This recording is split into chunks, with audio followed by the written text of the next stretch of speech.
Everything has become a service. From makeup to meals can be delivered to your door. It's getting out of hand. You can't buy a car today without, seems like a half dozen subscriptions. They're trying to find new ways to earn money from consumers every month. So how did we get to the point where practically everything is a subscription? More and more of your money is going to monthly and yearly subscriptions for all types of things. 20 years ago, you bought things. Today, you rent almost everything.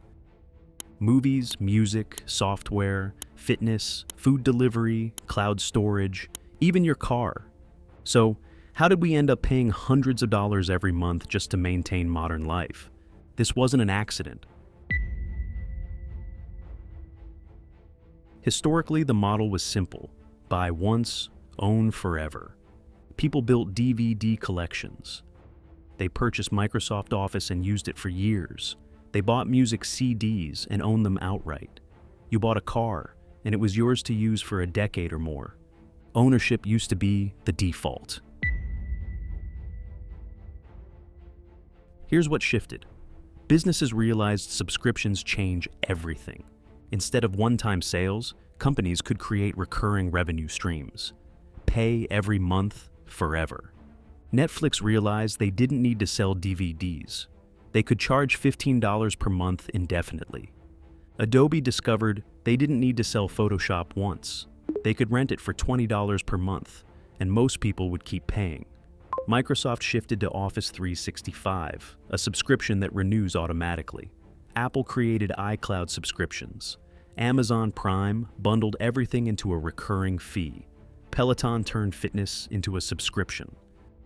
The pattern is everywhere because it works. For the company.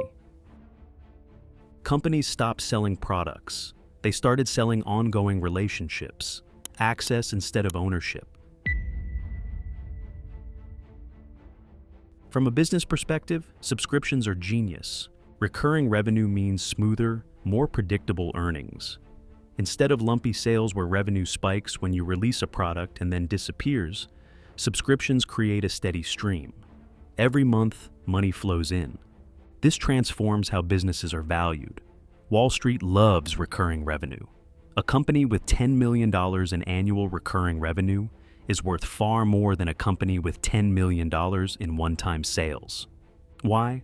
Because recurring revenue is predictable. Investors can forecast cash flows. They can model growth. They can calculate lifetime customer value. It's the difference between a volatile startup and a stable utility company. This investor preference created incentives. Companies get rewarded, higher valuations, more funding, better stock prices for converting one-time sales into subscriptions. So they did, across entire industries. It didn't matter if the product was software, entertainment, or physical goods. The subscription model became the profit-maximizing strategy. Here's where this hits consumers. Each subscription seems inexpensive. Netflix is $8, Spotify is $10, Adobe is $25, Microsoft 365 is $70 per year, Apple TV is $8, Disney Plus is $8, your gym is $50, food delivery is $10 per month with the premium membership, cloud storage is $3, phone bill is $80. Individually, none of these seem unreasonable. You think, that's just the cost of modern life. But here's the problem. There are dozens of them. Add up your entertainment subscriptions. That's $50 to $100 per month. Software subscriptions. $50 to $150 per month. Fitness and wellness. $30 to $100 per month. Food delivery premiums. $20 to $50 per month. Cloud storage and digital services. $20 to $50 per month. Phone and internet. $80 to $150 per month. For many people, subscriptions total $250 to $500 or more per month. That's $3,000 to $6,000 per year on recurring payments for things you don't own. As we explored in Why a Good Salary Doesn't Feel Rich Anymore, disposable income has become increasingly squeezed. Subscriptions are a major part of that squeeze. Each month, hundreds of dollars exit your account, before you have a chance to save, invest, or allocate it intentionally. And here's the insidious part. Most subscriptions auto-renew. You forget about them. They keep charging. By the time you realize you're still paying for a gym you haven't visited in 2 years, or a streaming service you no longer use, months have passed. The subscription model isn't slowing down, it's accelerating. Car manufacturers are exploring subscription-based vehicle access instead of ownership. Why sell a car once when you can charge monthly for access? Appliance companies are testing subscription models for washing machines and refrigerators.